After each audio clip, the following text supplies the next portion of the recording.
Hey sports fans, Coach Nick here. Welcome to BBallBreakdown. We are here at Culver City High School with Christian, Coach Goodwin, and Brandon. I'm going to talk to you a little bit about how to defend the pick and roll when the screen comes from the outside, because there's some important footwork I want to make sure that all you young players know how to do. So let's break out here into our positions. I'll have the ball on top. You're guarding me. Brandon, you're going to set the screen toward the outside, and Christian is guarding the screener. So most of the time what's going to happen, especially at the high school level, is they're going to want to hedge. We're not going to see ice out here on the high school level, I don't think. So you see ice now? We do that. Oh, terrific. Well, they do ice, but we're going to pretend that they're not as advanced, the rest of the world is not as advanced as Coach Goodwin is. So he's going to hedge probably somewhere there to keep me from turning the corner and going. Now, normally what you'd see happen is as I start to dribble, this guy is going to maybe try and slide and step through. By the time he gets there, if there's any kind of bumping here, they can run into each other. I get in the way and get the outside and go right by him. So what we're going to want to do here is, as I come around, the better way to do this, especially if you have a quick guard who's maybe quicker than the defender here, is as I come around, I want you to contain. Now the key here is, if the higher he comes up, the easier it is for his man to roll to the basket. But if he contains and sort of backs up until this guy can pick me up, then he can actually guard two men at once, and that's the key here. Now, when we're talking about the footwork, what happens is we can't afford to slide. It's too slow. Turning and running is the key here. So what we need to do is, as he's in this position here, the foot away from the screener is the key. You need to actually take a right step, and then you're going to take the left foot away from the screener and put it right on top of his foot. Plant it, and then push off and run. Okay, now you're sliding down anyway to contain. As soon as I get here into him, now you're going to slide back there, and now I'm guarding the ball. So why don't you show that to us real quick, Brandon, in real time. I'll go slow. I'm not going to dribble. So here he comes. I'm going to start to dribble this way. He's going to good. There you go. Now, do that again in slow motion so we can see that. So as I come this way, he's going to take a right step, a left, and good. Now the key here, there's a bit of an elasticity to this move, almost like you're skiing. So as that right foot comes up, it's like this and then this. Okay? Now let me do that one more time so you can see that, and then Christian can, or Brandon can do it again. So we come up, right, left, and then push off as hard as you can, but you have to have a torque and a turn and the run. It's not just run, it's turn and run.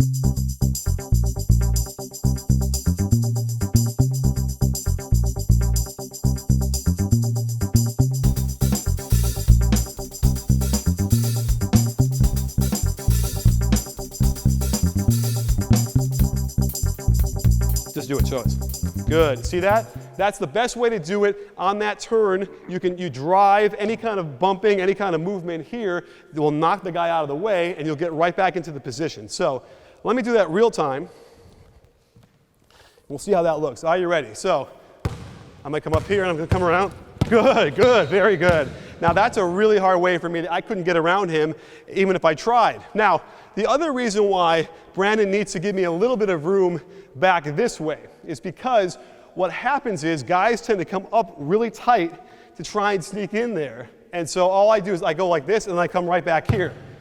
Now once I get into this area, the defense is really in trouble. And then we see a lot of turning away of the screen because of that, because they know the defense wants to get over that screen so badly. So that's why I want you to have a little bit of a step back. Now, if I'm going to pull at the high school level, getting a hand up, I would take my chances with that for most guards. I would think there's maybe like 20, 30 guards in the country who are going to pull from 4 feet behind the line and hit 40%, right? So, and it would be good enough for me as a coach if I went like this, I'm dribbling and I shoot it.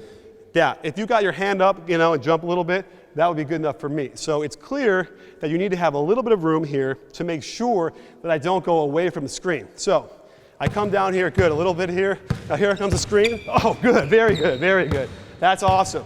So let's show it from the other side, and we'll switch the defense now to show you how it's the other way around, but the same kind of fundamentals. So, Coach, you're over here, you're on defense, and you're guarding the screener. So now, which foot are you going to use to push off?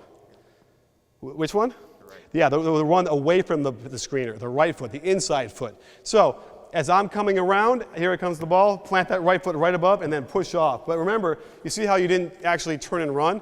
On this one, you got to turn your body, because remember, I'm going to be running myself. So when you come around that on that right foot, it's here, and then you got to turn your body and run. So let's see that again. I'm going to step back. Just show me that without moving. Yeah, that's it. Good, good.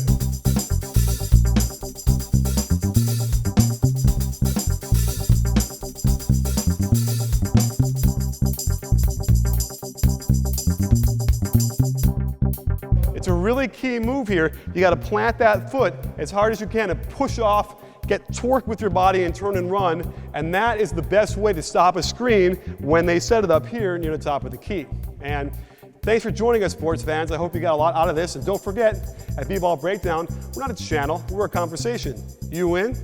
You win, guys?